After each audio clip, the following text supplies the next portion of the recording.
Sherlock Holmes, A Scandal in Bohemia by Sir Arthur Conan Doyle.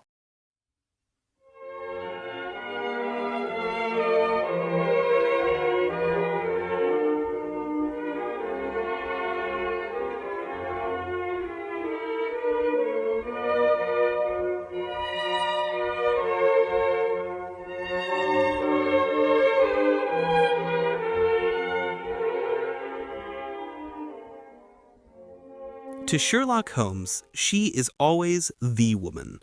I have seldom heard him mention her under any other name. In his eyes, she eclipses and predominates the whole of her sex. It was not that he felt any emotion akin to love for Irene Adler. All emotions, and that one particularly, were abhorrent to his cold, precise, but admirably balanced mind. He was, I take it, the most perfect reasoning and observing machine that the world has seen. But as a lover, he would have placed himself in a false position. He never spoke of the softer passions, save with a jibe and a sneer. They were admirable things for the observer, excellent for drawing the veil from men's motives and actions. But for the trained reasoner to admit such intrusions into his own delicate and finely adjusted temperament was to introduce a distracting factor which might throw a doubt upon all his mental results. Grit in a sensitive instrument, or a crack in one of his own high-power lenses, would not be more disturbing than a strong emotion in a nature such as his. And yet there was but one woman to him, and that woman was the late Irene Adler, of dubious and questionable memory. I had seen little of Holmes lately. My marriage had drifted us away from each other. My own complete happiness and the home-centered interests which rise up around the man who first finds himself master of his own establishment were sufficient to absorb all my attention, while Holmes, who loathed every form of society with his whole Bohemian soul, remained in our lodgings in Baker Street, buried among his old books, and alternating from week to week between cocaine and ambition, the drowsiness of the drug, and the fierce energy of his own keen nature. He was still, as ever, deeply attracted by the study of crime, and occupied his immense faculties and extraordinary powers of observation in following out those clues and clearing up those mysteries which had been abandoned as hopeless by the official police. From time to time I heard some vague account of his doings, of his summons to Odessa in the case of the Trepoff murder, of his clearing up of the singular tragedy of the Atkinson brothers at Trincomalee, and finally of the mission which he had accomplished so delicately and successfully for the reigning family of Holland. Beyond these signs of his activity, however, which I merely shared with all the readers of the daily press, I knew little of my former friend and companion.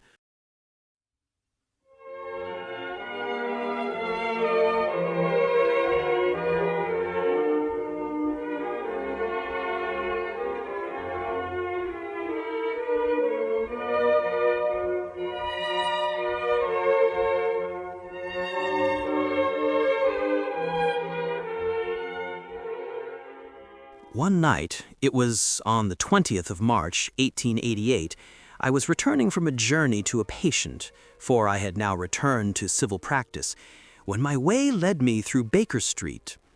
As I passed the well-remembered door, which must always be associated in my mind with my wooing and with the dark incidents of the Study in Scarlet, I was seized with a keen desire to see Holmes again and to know how he was employing his extraordinary powers. His rooms were brilliantly lit, and even as I looked up, I saw his tall, spare figure pass twice in a dark silhouette against the blind. He was pacing the room swiftly, eagerly, with his head sunk upon his chest and his hands clasped behind him. To me, who knew his every mood and habit, his attitude and manner told their own story. He was at work again. He had risen out of his drug-created dreams and was hot upon the scent of some new problem. I rang the bell and was shown up to the chamber which had formerly been, in part, my own. His manner was not effusive, it seldom was, but he was glad, I think, to see me. With hardly a word spoken, but with a kindly eye, he waved me to an armchair, threw across his case of cigars and indicated a spirit case and the gasogene in the corner. Then he stood before the fire and looked me over in his singular introspective fashion. Wedlock suits you, he remarked. I think, Watson, that you have put on 7.5 pounds since I saw you. 7, I answered. Indeed, I should have thought a little more. Just a trifle more, I fancy, Watson. And in practice again, I observe. You did not tell me that you intended to go into harness. Then how do you know? I see it, I deduce it. How do I know that you have been getting yourself very wet lately, and that you have a most clumsy and careless servant girl? My dear Holmes, said I, this is too much. You would certainly have been burned had you lived a few centuries ago. It is true that I had a country walk on Thursday and came home in a dreadful mess, but as I have changed my clothes, I can't imagine how you deduce it. As to Mary Jane, she is incorrigible, and my wife has given her notice, but there again, I fail to see how you work it out. He chuckled to himself and rubbed his long, nervous hands together. It is simplicity itself, he said. My eyes tell me that on the inside of your left shoe, just where the firelight strikes it, the leather is scored by 6 almost parallel cuts. Obviously, they've been caused by someone who has very carelessly scraped round the edges of the sole in order to remove crusted mud from it. Hence, you see, my double deduction that you had been out in vile weather, and that you had a particularly malignant boot-slitting specimen of the London slavey.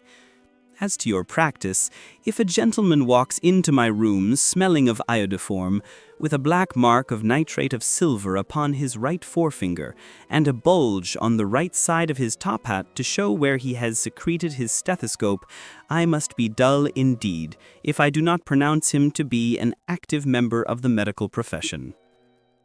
I could not help laughing at the ease with which he explained his process of deduction. When I hear you give your reasons, I remarked, the thing always appears to me to be so ridiculously simple that I could easily do it myself, though at each successive instance of your reasoning, I am baffled until you explain your process, and yet I believe that my eyes are as good as yours. Quite so, he answered, lighting a cigarette and throwing himself down into an armchair. You see, but you do not observe. The distinction is clear. For example, you have frequently seen the steps which lead up from the hall to this room. Frequently.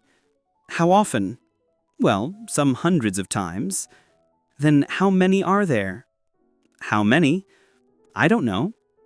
Quite so. You have not observed, and yet you have seen. That is just my point. Now I know that there are 17 steps, because I have both seen and observed. By the way, since you are interested in these little problems, and since you are good enough to chronicle 1 or 2 of my trifling experiences, you may be interested in this. He threw over a sheet of thick, pink-tinted notepaper which had been lying open upon the table. It came by the last post, said he. Read it aloud. The note was undated and without either signature or address. There will call upon you tonight at 7:45 a gentleman who desires to consult you upon a matter of the very deepest moment. Your recent services to one of the royal houses of Europe have shown that you are one who may be safely trusted with matters which are of importance which can hardly be exaggerated. This account of you we have from all quarters received. Be in your chamber then at that hour, and do not take it amiss if your visitor wear a mask. This is indeed a mystery, I remarked. What do you imagine that it means? I have no data yet. It is a capital mistake to theorize before one has data. Insensibly, one begins to twist facts to suit theories instead of theories to suit facts. But the note itself, what do you deduce from it?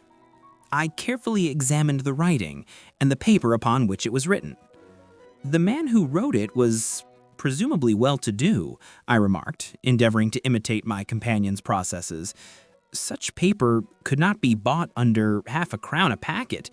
It is peculiarly strong and stiff. Peculiar, that is the very word, said Holmes. It is not an English paper at all. Hold it up to the light. I did so and saw a large E with a small g, a P, and a large G with a small t woven into the texture of the paper. "What do you make of that?" asked Holmes. "The name of the maker, no doubt, or his monogram, rather." "Not at all. The G with the small t stands for Gesellschaft, which is the German for company. It is a customary contraction like our co. P, of course, stands for papier. Now for the egg. Let us glance at our Continental Gazetteer. He took down a heavy brown volume from his shelves. Eglo, Eglonitz, here we are, Egria. It is in a German-speaking country, in Bohemia, not far from Carlsbad, remarkable as being the scene of the death of Wallenstein and for its numerous glass factories and paper mills. My boy, what do you make of that?" His eyes sparkled, and he sent up a great blue triumphant cloud from his cigarette. "The paper was made in Bohemia," I said. "Precisely. And the man who wrote the note is a German. Do you note the peculiar construction of the sentence? This account of you we have from all quarters received. A Frenchman or Russian could not have written that. It is the German who is so uncourteous to his verbs. It only remains, therefore, to discover what is wanted by this German who writes upon Bohemian paper and prefers wearing a mask to showing his face. And here he comes, if I am not mistaken, to resolve all our doubts." Of you we have from all quarters received. Be in your chamber then at that hour, and do not take it amiss if your visitor wear a mask. This is indeed a mystery, I remarked. What do you imagine that it means? I have no data yet. It is a capital mistake to theorize before one has data. Insensibly, one begins to twist facts to suit theories instead of theories to suit facts. But the note itself, what do you deduce from it? I carefully examined the writing and the paper upon which it was written. The man who wrote it was presumably well-to-do, I remarked, endeavoring to imitate my companion's processes. Such paper could not be bought under half a crown a packet. It is peculiarly strong and stiff. Peculiar, that is the very word, said Holmes. It is not an English paper at all. Hold it up to the light.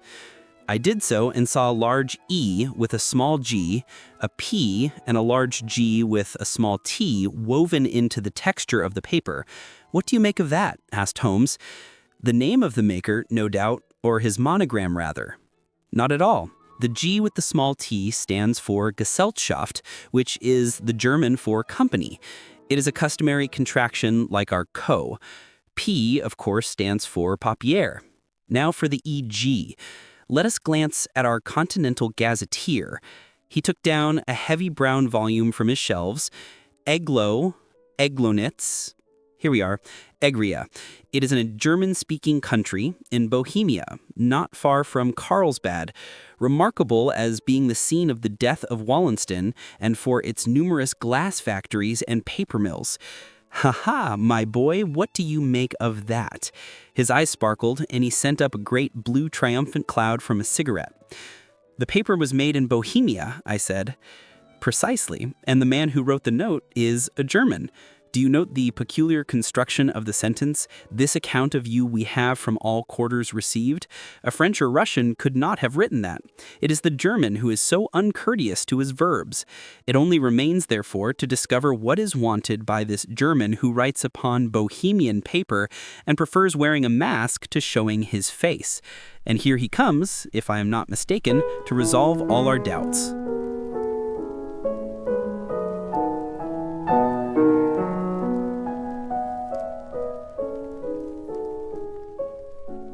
As he spoke, there was the sharp sound of horses' hooves and grating wheels against the curb, followed by a sharp pull at the bell.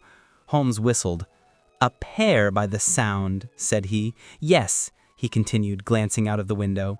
"A nice little brougham and a pair of beauties. 150 guineas apiece.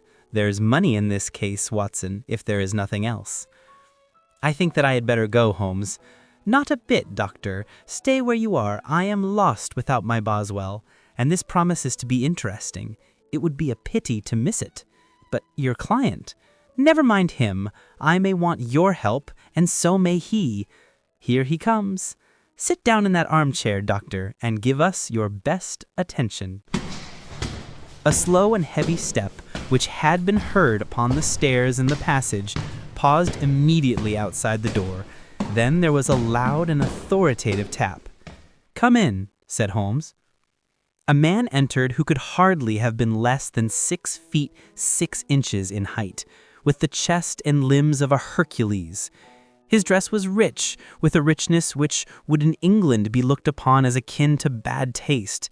Heavy bands of astrakhan were slashed across the sleeves and fronts of his double-breasted coat, while the deep blue cloak which was thrown over his shoulders was lined with flame-colored silk, and secured at the neck with a brooch which consisted of a single flaming barrel. Boots which extended halfway up his calves and which were trimmed at the tops with rich brown fur completed the impression of barbaric opulence which was suggested by his whole appearance.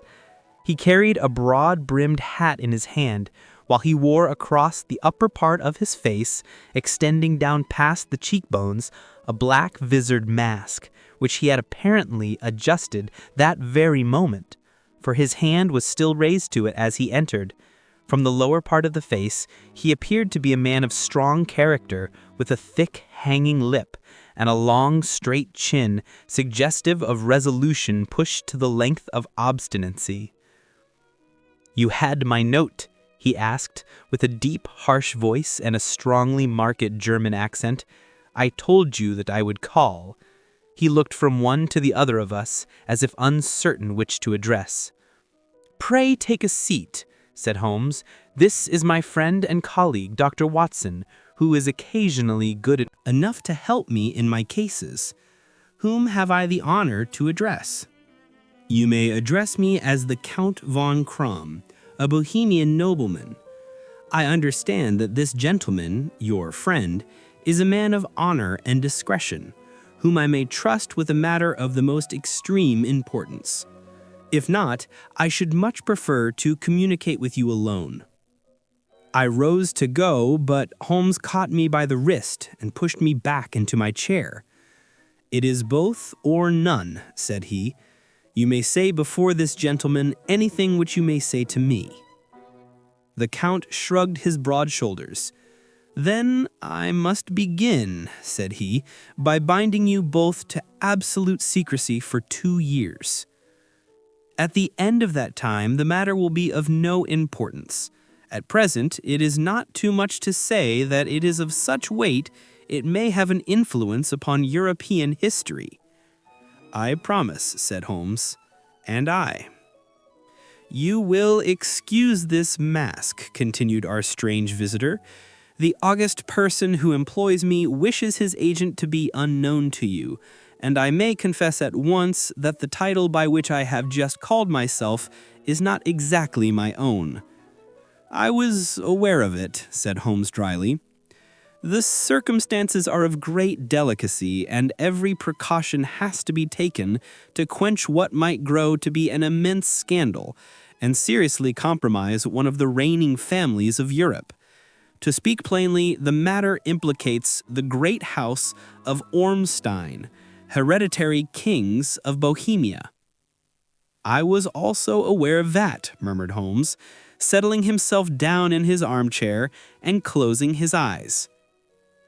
Our visitor glanced with some apparent surprise at the languid, lounging figure of the man who had been, no doubt, depicted to him as the most incisive reasoner and most energetic agent in Europe. Holmes slowly reopened his eyes and looked impatiently at his gigantic client. "If your Majesty would condescend to state your case," he remarked, "I should be better able to advise you." The man sprang from his chair and paced up and down the room in uncontrollable agitation. Then, with a gesture of desperation, he tore the mask from his face and hurled it upon the ground. "You are right," he cried. "I am the king. Why should I attempt to conceal it?" "Why, indeed," murmured Holmes. "Your Majesty had not spoken before I was aware that I was addressing Wilhelm Gulsreich Sigismund von Ormstein, Grand Duke of Cassel-Felstein and hereditary King of Bohemia." "But you can understand," said our strange visitor, sitting down once more and passing his hand over his high white forehead. "You can understand that I am not accustomed to doing such business in my own person. Yet the matter was so delicate that I could not confide it to an agent without putting myself in his power. I have come incognito from Prague for the purpose of consulting you." "Then pray consult," said Holmes, shutting his eyes once more. The facts are briefly these. Some 5 years ago, during a lengthy visit to Warsaw, I made the acquaintance of the well-known adventuress Irene Adler. The name is no doubt familiar to you. "Kindly look her up in my index, Doctor," murmured Holmes without opening his eyes. For many years he had adopted a system of docketing all paragraphs concerning men and things, so that it was difficult to name a subject or a person on which he could not at once furnish information. In this case, I found her biography sandwiched in between that of a Hebrew rabbi and that of a staff commander who had written a monograph upon the deep-sea fishes. "Let me see," said Holmes. Born in New Jersey in the year 1858. Contralto. La Scala. Prima donna Imperial Opera of Warsaw. Yes. Retired from operatic stage. Living in London. Quite so. Your Majesty, as I understand, became entangled with this young person, wrote her some compromising letters, and is now desirous of getting those letters back. Precisely so, but how? Was there a secret marriage? None? No legal papers or certificates? None? Then I failed to follow, Your Majesty. If this young person should produce her letters for blackmailing or other purposes, how is she to prove their authenticity? There is the writing. Pooh-pooh, forgery. My private notepaper, stolen. My own seal, imitated. My photograph, bought. We were both in the photograph. Oh dear, that is very bad. Your Majesty has indeed committed an indiscretion. I was mad, insane. You have compromised yourself seriously. I was only crown prince then. I was young. I am but 30 now. It must be recovered. We have tried and failed. Your Majesty must pay. It must be bought. She will not sell. Stolen, then. 5 attempts have been made. Twice burglars in my pay ransacked her house. Once we diverted her luggage when she traveled. Twice she has been waylaid. There has been no result. No sign of it? Absolutely none. Holmes laughed. It is quite a pretty little problem, he said. But a very serious one to me, returned the king reproachfully. Very indeed. And what does she propose to do with the photograph? To ruin me. But how? I am about to be married. So I have heard. To Clotilde Lothman von Sachsen-Minningen, second daughter of the King of Scandinavia. You may know the strict principles of her family. She is herself the very soul of delicacy. A shadow of a doubt as to my conduct would bring the matter to an end. And Irene Adler? Threatens to send them the photograph. And she will do it. I know that she will do it. You do not know her, but she has a soul of steel. She has the face of the most beautiful of women and the mind of the most resolute of men. Rather than I should marry another woman, there are no lengths to which she would not go. None. You are sure that she has not sent it yet? I am sure.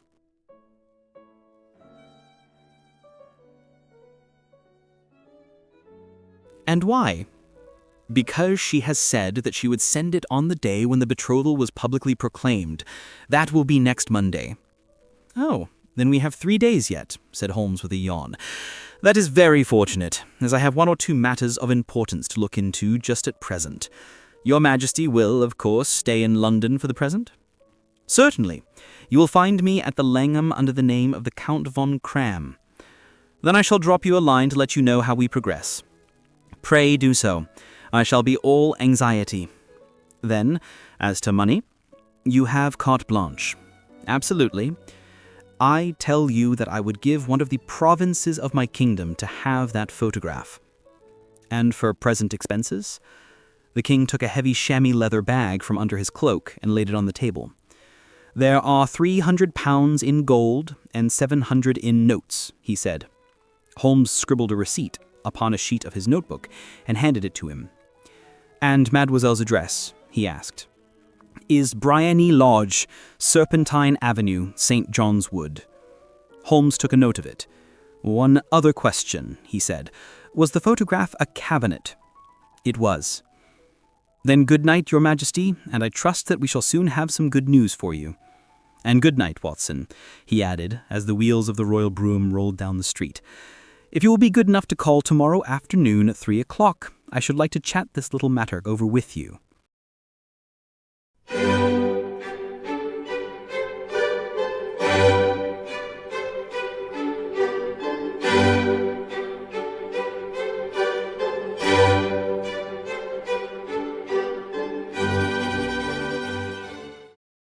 At 3 o'clock precisely, I was at Baker Street, but Holmes had not yet returned.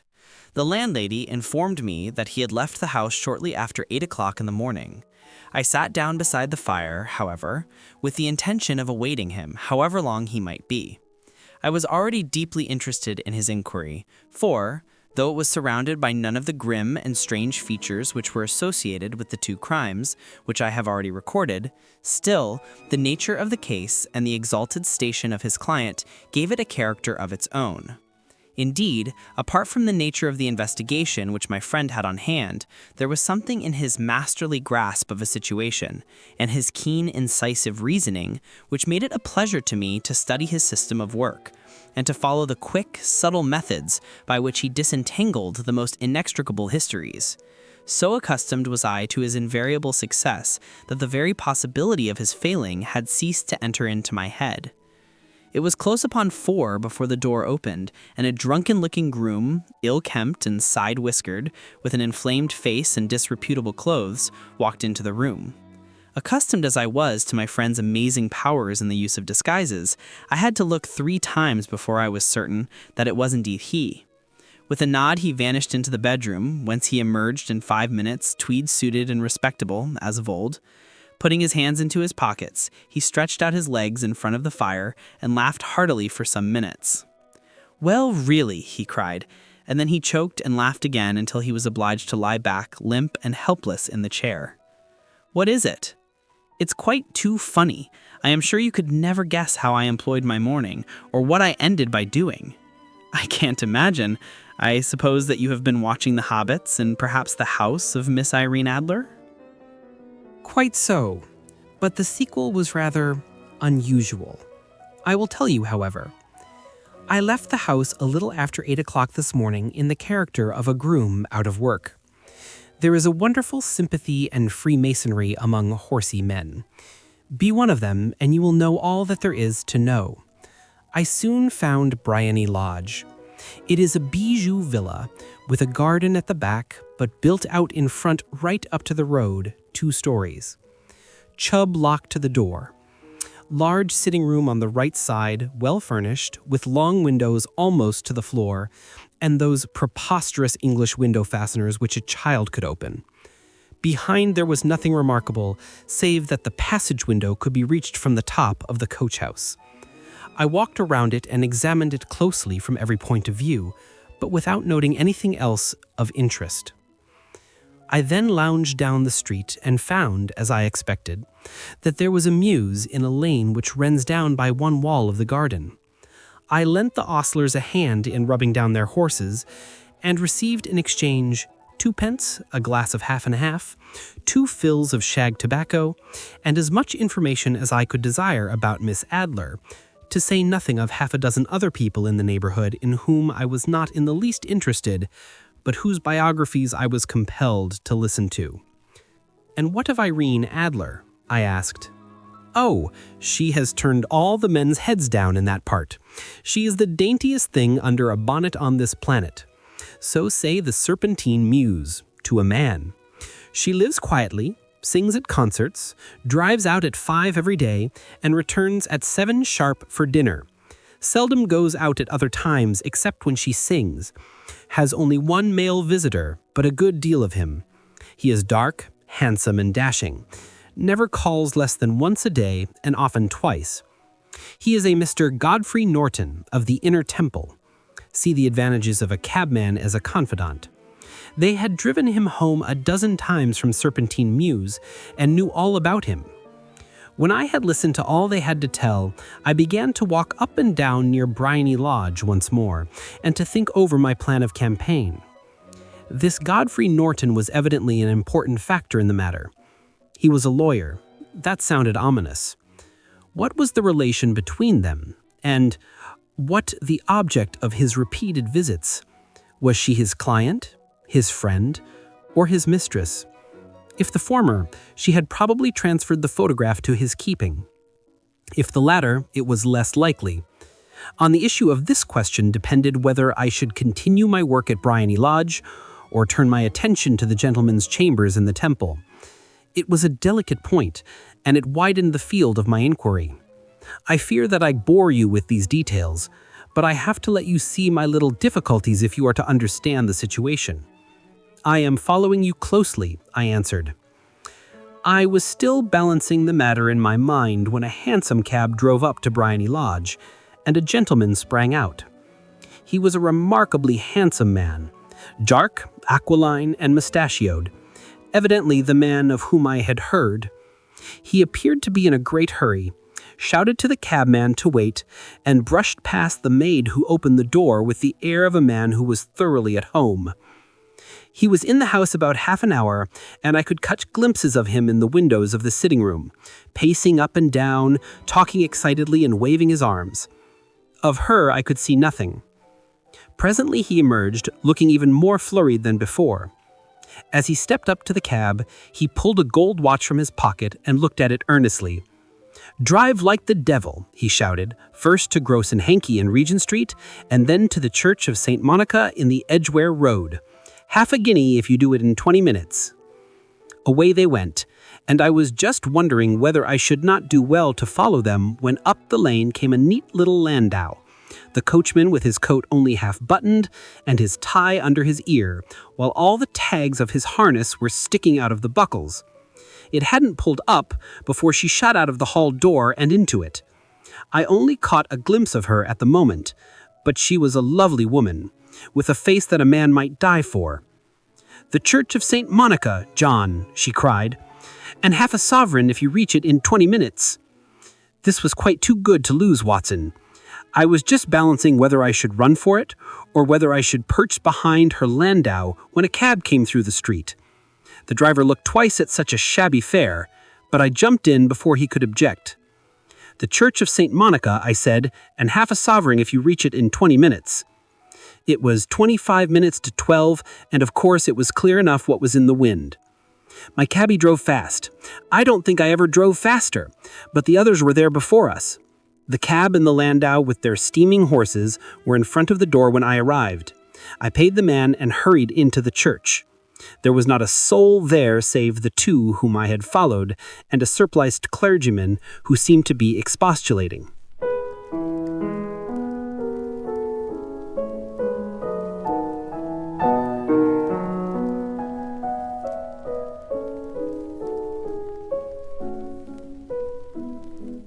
With them. They were all three standing in a knot in front of the altar. I lounged up the side aisle like any other idler who has dropped into a church. Suddenly, to my surprise, the three at the altar faced round to me, and Godfrey Norton came running as hard as he could towards me. "Thank God," he cried. "You'll do. Come, come." "What then?" I asked. "Come, man, come. Only 3 minutes, or it won't be legal." I was half dragged up to the altar, and before I knew where I was, I found myself mumbling responses which were whispered in my ear, and vouching for things of which I knew nothing, and generally assisting in the secure tying up of Irene Adler, spinster, to Godfrey Norton, bachelor. It was all done in an instant, and there was the gentleman thanking me on the one side, and the lady on the other, while the clergyman beamed on me in front. It was the most preposterous position in which I ever found myself in my life, and it was the thought of it that started me laughing just now. It seems that there had been some informality about their license, that the clergyman absolutely refused to marry them without a witness of some sort, and that my lucky appearance saved the bridegroom from having to sally out into the streets in search of a best man. The bride gave me a sovereign, and I mean to wear it on my watch chain in memory of the occasion." "This is a very unexpected turn of affairs," I said. "And what then?" "Well, I found my plans very seriously menaced. It looked as if the pair might take an immediate departure, and so necessitate very prompt and energetic measures on my part. At the church door, however, they separated, he driving back to the temple, and she to her own house. "I shall drive out in the park at 5 as usual," she said as she left him. I heard no more. They drove away in different directions, and I went off to make my own arrangements. "Which are?" "Some cold beef and a glass of beer," he answered, ringing the bell. "I have been too busy to think of food, and I am likely to be busier still this evening. By the way, Doctor, I shall want your cooperation." "I shall be delighted." "You don't mind breaking the law?" "Not in the least." "Nor running a chance of arrest?" "Not in a good cause." "Oh, the cause is excellent." "Then I am your man." "I was sure that I might rely on you." "But what is it you wish?" "When Mrs. Turner has brought in the tray, I will make it clear to you. Now," he said, as he turned hungrily on the simple fare that our landlady had provided, "I must discuss it while I eat, for I have not much time. It is nearly 5 now. In 2 hours we must be on the scene of action. Miss Irene, or Madame, rather, returns from her drive at 7. We must be at Briony Lodge to meet her." "And what then?"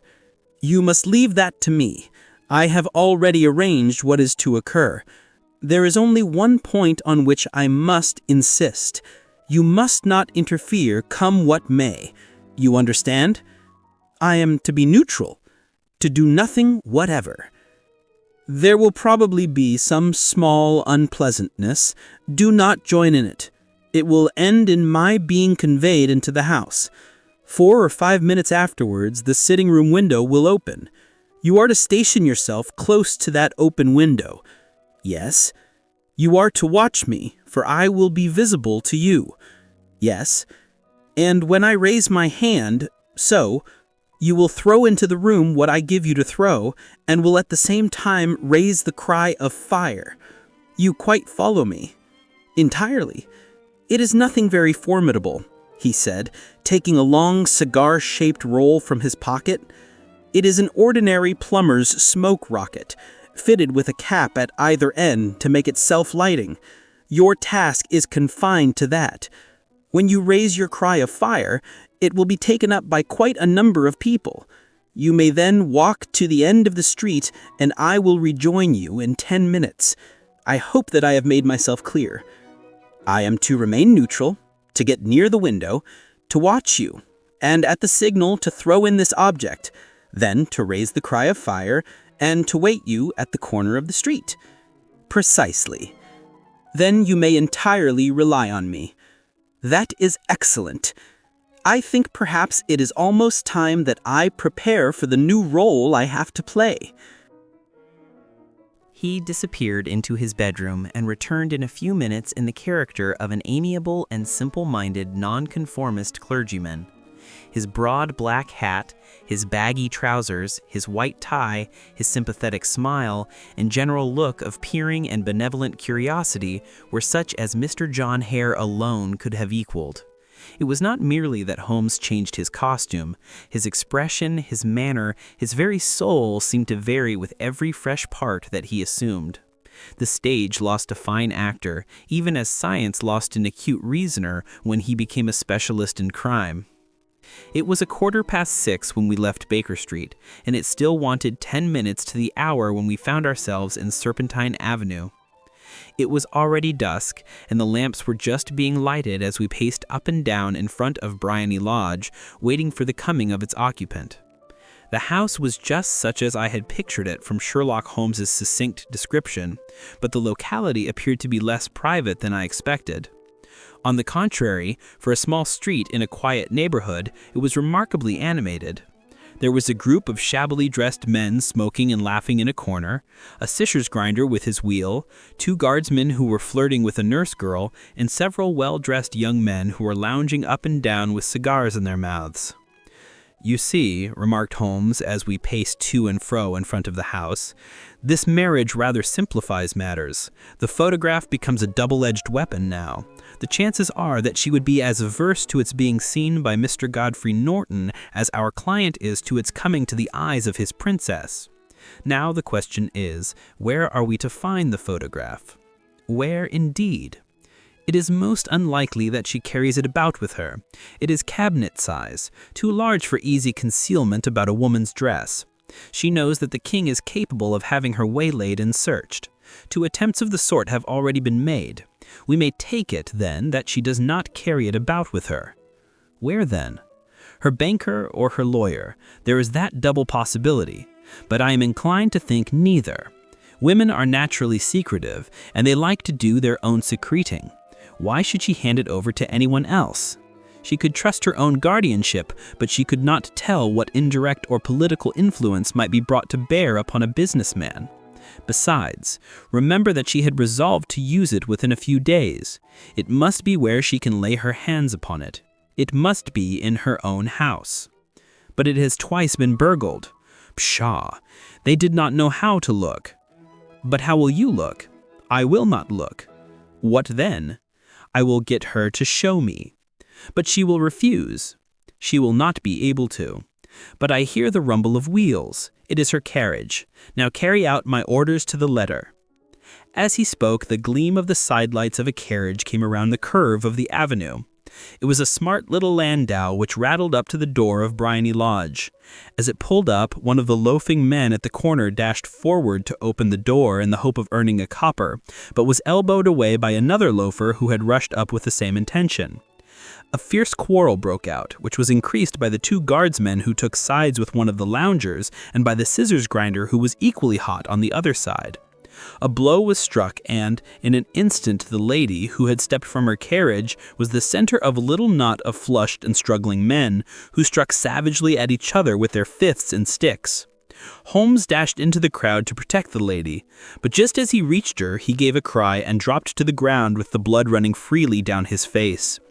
At his fall, the guardsmen took to their heels in one direction and the loungers in the other, while a number of better-dressed people, who had watched the scuffle without taking part in it, crowded in to help the lady and to attend to the injured man. Irene Adler, as I will still call her, had hurried up the steps, but she stood at the top with her superb figure outlined against the lights of the hall, looking back into the street. "Is the poor gentleman much hurt?" she asked. "He is dead," cried several voices. No, there's life in him," shouted another, "but he'll be gone before you can get him to hospital." "He's a brave fellow," said a woman. "They would have had the lady's purse and watch if it hadn't been for him. They were a gang and a rough one, too. Ah, he's breathing now. He can't lie in the street. May we bring him in, marm?" "Surely. Bring him into the sitting room. There is a comfortable sofa. This way, please." Slowly and solemnly he was borne into Briony Lodge and laid out in the principal room, while I still observed the proceedings from my post by the window. The lamps had been lit, but the blinds had not been drawn, so that I could see Holmes as he lay upon the couch. I do not know whether he was seized with compunction at that moment for the part he was playing, but I know that I never felt more heartily ashamed of myself in my life than when I saw the beautiful creature against whom I was conspiring, or the grace and kindliness with which she waited upon the injured man.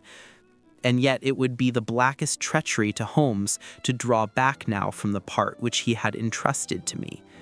I hardened my heart and took the smoke rocket from under my ulster. After all, I thought, we are not injuring her, we are but preventing her from injuring another. Holmes had sat up upon the couch, and I saw him motion like a man who is in need of air. A maid rushed across and threw open the window. At the same instant, I saw him raise his hand, and at the signal, I tossed my rocket into the room with a cry of "Fire!" The word was no sooner out of my mouth than the whole crowd of spectators, well-dressed and ill, gentlemen, ostlers, and servant maids, joined in a general shriek of "Fire!" Thick clouds of smoke curled through the room and out at the open window. I caught a glimpse of rushing figures, and a moment later the voice of Holmes from within, assuring them that it was a false alarm. Slipping through the shouting crowd, I made my way to the corner of the street, and in 10 minutes was rejoiced to find my friend's arm in mine and to get away from the scene of uproar. He walked swiftly and in silence for some few minutes until we had turned down one of the quiet streets which led towards the Edgware Road. "You did it very nicely, Doctor," he remarked. "Nothing could have been better. It is all right." "You have the photograph?" "I know where it is." "And how did you find out?" "She showed me, as I told you she would." "I am still in the dark." "I do not wish to make a mystery," he said, laughing. "The matter was perfectly simple. You, of course, saw that everyone in the street was an accomplice. They were all engaged for the evening. I guessed as much. Then, when the row broke out, I had a little moist red paint in the palm of my hand. I rushed forward, fell down, clapped my hand to my face, and became a piteous spectacle. It is an old trick. That also I could fathom. Then they carried me in. She was bound to have me in. What else could she do? And into her sitting room, which was the very room which I suspected. It lay between that and her bedroom, and I was determined to see which. They laid me upon a couch, I motioned for air, they were compelled to open the window, and you had your chance.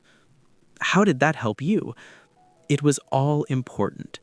When a woman thinks that her house is on fire, her instinct is at once to rush to the thing which she values most. It is a perfectly overpowering impulse, and I have more than once taken advantage of it. In the case of the Darlington substitution scandal, it was of use to me, and also in the Arnsworth Castle business. A married woman grabs at her baby, an unmarried one reaches for her jewel box. Now it was clear to me that Our Lady of today had nothing in the house more precious to her than what we are in quest of. She would rush to secure it. The alarm of fire was admirably done. The smoke and shouting were enough to shake nerves of steel. She responded beautifully. The photograph is in a recess behind a sliding panel just above the right bell pull. She was there in an instant, and I caught a glimpse of it as she half drew it out. When I cried out that it was a false alarm, she replaced it, glanced at the rocket, rushed from the room, and I have not seen her since. I rose and, making my excuses, escaped from the house. I hesitated whether to attempt to secure the photograph at once, but the coachman had come in, and as he was watching me narrowly, it seemed safer to wait. A little over-precipitation may ruin all. "And now?" I asked. "Our quest is practically finished. I shall call with the king tomorrow, and with you if you care to come with us. We will be shown into the sitting room to wait for the lady, but it is probable that when she comes, she may find neither us nor the photograph. It might be a satisfaction to His Majesty to regain it with his own hands." "And when will you call?" "At 8 in the morning. She will not be up so that we shall have a clear field. Besides, we must be prompt, for this marriage may mean a complete change in her life and habits. I must wire to the king without delay." Di gioia mi sento nel petto che annunzia diletto in mezzo il mar.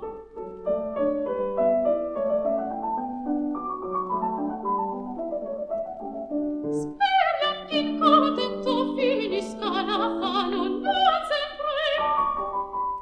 sempre dirò.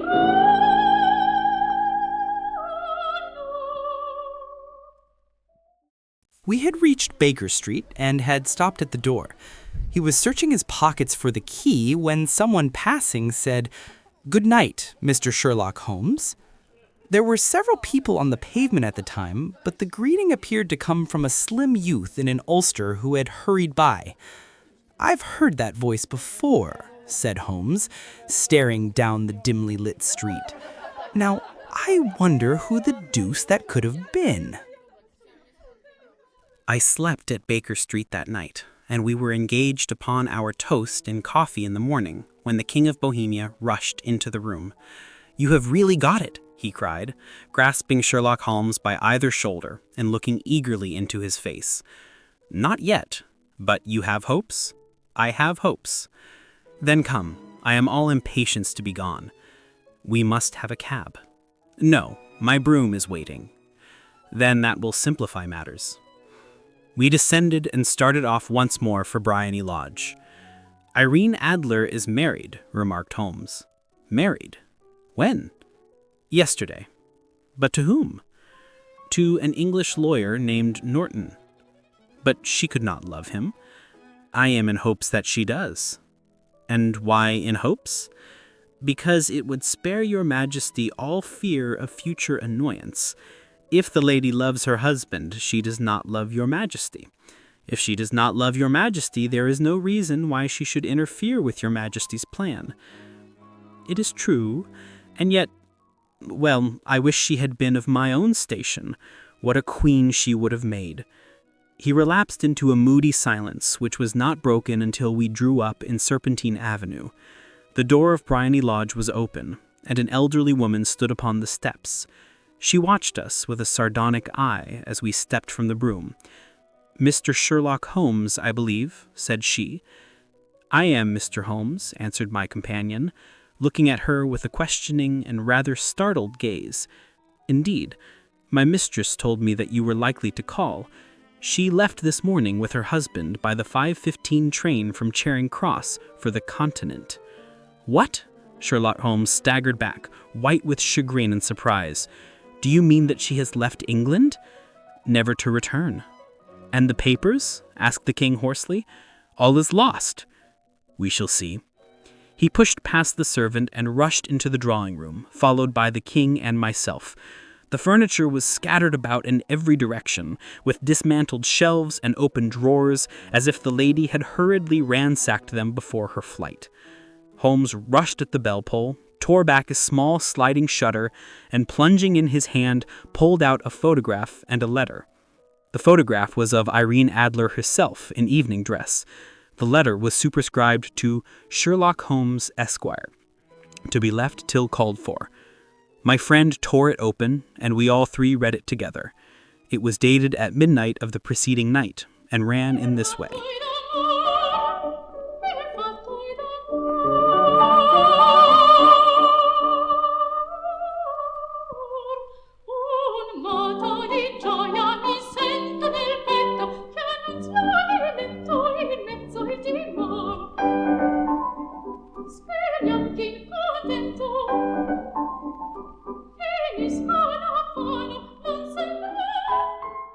My dear Mr. Sherlock Holmes, you really did it very well. You took me in completely. Until after the alarm of fire, I had not a suspicion. But then, when I found how I had betrayed myself, I began to think. I had been warned against you months ago. I had been told that if the king employed an agent, it would certainly be you. And your address had been given me. Yet, with all this, you made me reveal what you wanted to know. Even after I became suspicious, I found it hard to think evil of such a dear, kind old clergyman. But, I have been trained as an actress myself. Male costume is nothing new to me. I often take advantage of the freedom which it gives. I sent John, the coachman, to watch you, ran upstairs, got into my walking clothes, as I call them, and came down just as you departed. Well, I followed you to your door and so made sure that I was really an object of interest to the celebrated Mr. Sherlock Holmes.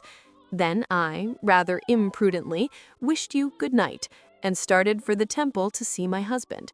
We both thought the best resource was flight when pursued by so formidable an antagonist, so you will find the nest empty when you call tomorrow.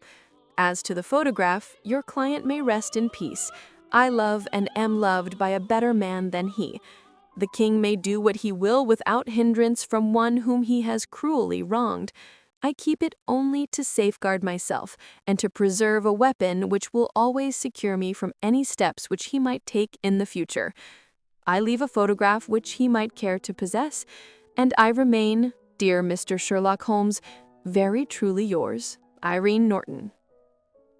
"What a woman! Oh, what a woman!" cried the King of Bohemia when we had all three read this epistle.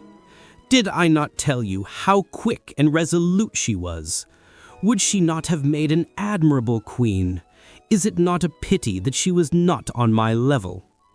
"From what I have seen of the lady, she seems indeed to be on a very different level to your Majesty," said Holmes coldly. "I am sorry that I have not been able to bring your Majesty's business to a more successful conclusion." "On the contrary, my dear sir," cried the king, "nothing could be more successful. I know that her word is inviolate. The photograph is now as safe as if it were in the fire." "I am glad to hear your Majesty say so." "I am immensely indebted to you. Pray tell me in what way I can reward you. This ring—" He slipped an emerald snake ring from his finger and held it out upon the palm of his hand. "Your Majesty has something which I should value even more highly," said Holmes. "You have but to name it. This photograph." The king stared at him in amazement. "Irene's photograph?" he cried. "Certainly, if you wish it." "I thank your Majesty. Then there is no more to be done in the matter. I have the honor to wish you a very good morning." He bowed, and, turning away without observing the hand which the king had stretched out to him, he set off in my company for his chambers. So came about a great scandal threatened to affect the kingdom of Bohemia, and how the best plans of Mr. Sherlock Holmes were beaten by a woman's wit. He used to make merry over the cleverness of women, but I have not heard him do it of late. And when he speaks of Irene Adler, or when he refers to her photograph, it is always under the honorable title of the woman.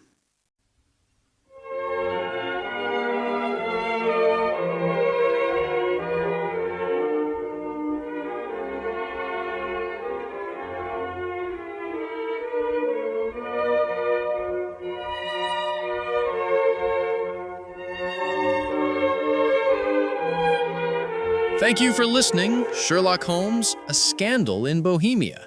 If you enjoyed this story, don't forget to like, share, and subscribe for more classic mysteries.